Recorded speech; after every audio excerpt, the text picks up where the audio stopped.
ભરૂચ શહેરમાં ગૌ સેવકોની સમયસર કામગીરીને કારણે મુશ્કેલીમાં મુકાયેલી બે ગાયનો જીવ બચ્યો હતો. રાત્રિના સમયે પશુ ચિકિત્સકની અનુપલબ્ધતા છતાં જીવદયા પ્રેમીઓએ તાત્કાલિક સારવાર પૂરી પાડી હતી. પ્રથમ ઘટના મીરા શોપિંગ સેન્ટર સામે બની હતી, જ્યાં એક ગાય ડિલિવરી દરમિયાન ગંભીર સ્થિતિમાં હતી. જીવદયા પ્રેમી પ્રતિક સુખડિયાએ નેચર પ્રોટેક્શન ચેરિટેબલ ટ્રસ્ટના હિરેન શાહને જાણ કરી હતી. રાત્રિનો સમય હોવાથી પશુ ચિકિત્સક ઉપલબ્ધ ન હોવા છતાં હિરેન શાહ સ્થળ પર પહોંચ્યા હતા.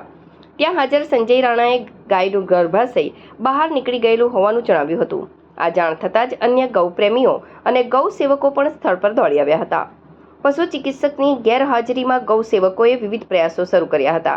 હિરેન શાહે જીવદયા પ્રેમી સંજયભાઈ પટેલનો સંપર્ક કર્યો અને તેમને તાત્કાલિક મદદ માટે બોલાવ્યા. સંજયભાઈ પટેલ, હિરેન શાહ અને ગરુડ ગૌ સેનાના સભ્યોએ સંયુક્ત પ્રયાસોથી ગાયને જરૂરી સારવાર આપી ગર્ભાશયને સુરક્ષિત રીતે યથાસ્થાને ગોઠવ્યું. આનાથી ગાયની સ્થિતિમાં સુધારો થયો. આ દરમિયાન અયોધ્યાનગર વિસ્તારમાં સંતોષી માતાના મંદિર નજીક એક ગાય છેલ્લા એક દિવસથી બીમાર હાલતમાં પડી હોવાની માહિતી મળી. ગૌસેવકોની ટીમ તાત્કાલિક ત્યાં પહોંચી અને ગાયને સારવાર આપી, જેના પરિણામે તે સ્વસ્થ થઈ ફરી ઊભી થઈ શકી. બંને કિસ્સાઓમાં ગૌસેવકોની સમયસર કામગીરી અને સેવા ભાવનાને સ્થાનિક રહીશોએ બિરદાવ્યા હતા. સ્થાનિકોએ તેમનો આભાર વ્યક્ત કરીને આ નિસ્વાર્થ જીવદયા સેવાને સરાહનીય ગણાવી હતી.